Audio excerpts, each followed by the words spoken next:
অন্নপূর্ণা ভাণ্ডার নিয়ে আজকে কিছু আপডেট দেব।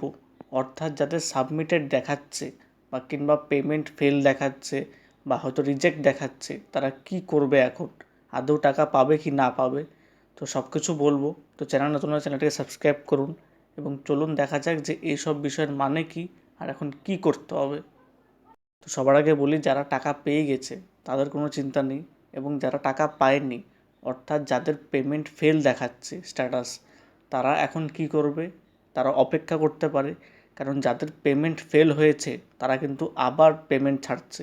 অর্থাৎ আজকে যদি আপনার পেমেন্ট ফেল দেখাচ্ছে, তার মানে কিন্তু হতে পারে কাল পরশু আপনার পেমেন্ট ঢুকে যেতে পারে। তো আমি ব্যাংকে গিয়েছিলাম এবং দেখলাম যে অনেকের কিন্তু আজকেও টাকা ঢুকেছে।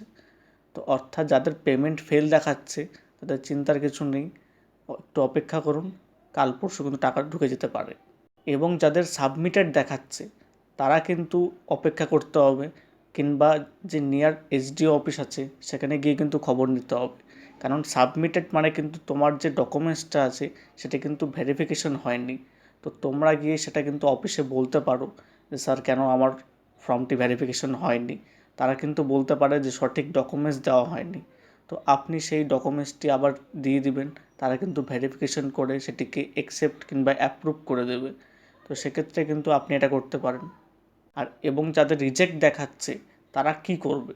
তাদের একটাই উপায় আছে, যে যদি আপনি অফলাইনে করে থাকেন তাহলে কিন্তু আবার অনলাইনে অ্যাপ্লাই করতে হবে। অর্থাৎ অফলাইনে কিংবা অনলাইনে করার পরও যদি রিজেক্ট হয়ে যায়, সেক্ষেত্রে কিন্তু আবারও অনলাইনে করতে হবে, এবং যেই ডকুমেন্টসটি আপনি ভুল দিয়েছেন বা যেটির জন্য আপনার ফর্মটি রিজেক্ট হয়েছে সেই ভুল কিন্তু আর করা যাবে না। এবার কিন্তু ভালো তথ্য দিয়ে কিন্তু ফর্মটিকে ফিল আপ করতে হবে, যাতে আপনার ফর্মটি রিজেক্ট না হয়।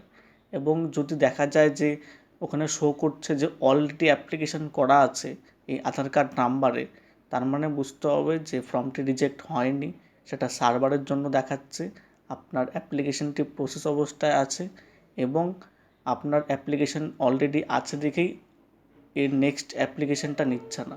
তো একটু ধৈর্য ধরুন, আপনারও টাকা ঢুকে যাবে। এখন আরেকটা কথা, যাদের টাকা ঢোকেনি কিংবা পেমেন্ট ফেল দেখাচ্ছে, এটি কিন্তু ডিবিটি লিঙ্ক না থাকার কারণেও হতে পারে। কারণ আমি দেখছি যাদের ডিবিটি লিঙ্ক ছিল তাদের কিন্তু ডিবিটি লিঙ্ক অটোমেটিক ক্যান্সেল হয়ে যাচ্ছে। তো ব্যাংকে গিয়ে খবর নেবেন যে আপনার ডিবিটি লিঙ্ক কি আদৌ আছে নাকি ক্যান্সেল হয়ে গেছে। তো সেক্ষেত্রে কিন্তু ডিবিটি লিঙ্কটা পুনরায় করতে হবে।